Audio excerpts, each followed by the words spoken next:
లోకేష్ గారి బ్యాచ్ అంతా మాట్లాడుతున్నారు. ప్రజల సొమ్ము నయా పైసా ఖర్చు లేకుండా లోకేష్ విమానంలో తిరుగుతున్నాడని. నేను ఒక సామాన్యుడిగా ప్రశ్నిస్తున్నాను లోకేష్ గారి బ్యాచ్ అందరినీ. అయ్యా లోకేష్ గారు లేదా పవన్ కళ్యాణ్ గారు, మీరు తిరిగేటువంటి విమానాలు ఖర్చు ఎవరు పెడుతున్నారు? ఎస్, జనం సొమ్ము కాదు, ఎవరి సొమ్ము అది? ఎవడొకడు డబ్బు కట్టకుండా విమానం గాల్లోకి లెగదు కదా. మరి ఎవడు పెడుతున్నాడు అంటే, మీరెవరన్నా బినామీలను పెట్టుకుని బినామీల చేత విమానాలు కొనిపించి తిరుగుతున్నారా ఫ్రీగా? లేదా రూపాయి లేకుండా మీకు విమానాలు పెట్టేవాడు ఎవడో? ఎందుకు పెడుతున్నారు?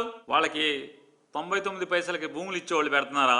వైజాగ్లో ఎకరా 50 కోట్లు విలువ చేసేటువంటి ఎకరం భూమిని 90 పైసలకి తీసుకుంటున్నటువంటి వర్సా, సిర్సా, బుర్సా ఇట్లాంటి కంపెనీలు వాళ్ళు పెడుతున్నారా?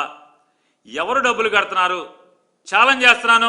నయా పైసా ప్రజల సొమ్ము లేకుండా తిరిగితే మీ అకౌంట్లోంచి డబ్బులు కడుతున్నారా? హెరిటేజ్ నుంచి కడుతున్నారా?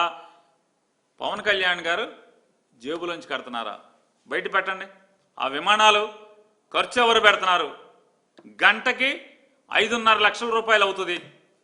విమానం మీరు ప్రయాణం చేయాలంటే, మీరు హైదరాబాద్ నుంచి విజయవాడ రావాలంటే కనుక 10 లక్షల రూపాయలు అవుతుంది. 6,000 రూపాయల టికెట్తో రావాల్సినటువంటి విమాన ప్రయాణం మీరు 10 లక్షలు ఖర్చు పెట్టి, మీకు 10 లక్షలు ఖర్చు పెట్టి మిమ్మల్ని హైదరాబాద్ నుంచి బెజవాడ, లేదా బెజవాడ నుంచి హైదరాబాద్ తీసుకెళ్లాలంటే కనుక 10 లక్షలు. ఛాలెంజ్ చేస్తాం. మీ అకౌంట్లోంచి ఉంటే కనుక మీరు చూపించండి, మీ అకౌంట్ కాపీ చూపించండి. చంద్రబాబు నాయుడు అంటే మొత్తం కొత్త హెలికాప్టర్ ఎవడో బినామీ పేరు మీద కొన్నారు. ఆడికి 5 ఏళ్లలో ఆ 200 కోట్లు, 300 కోట్లు, 150 కోట్లు పెట్టి కొన్న హెలికాప్టర్ వాళ్ళ సొంతం అయిపోయేట్టు ఫీజు కడుతున్నారు. చంద్రబాబు నాయుడికి హక్కు ఉంది, అధికారం ఉంది ముఖ్యమంత్రి హోదాలో. మీకు ప్రభుత్వం నుంచి హక్కు లేదు, అధికారం లేదు.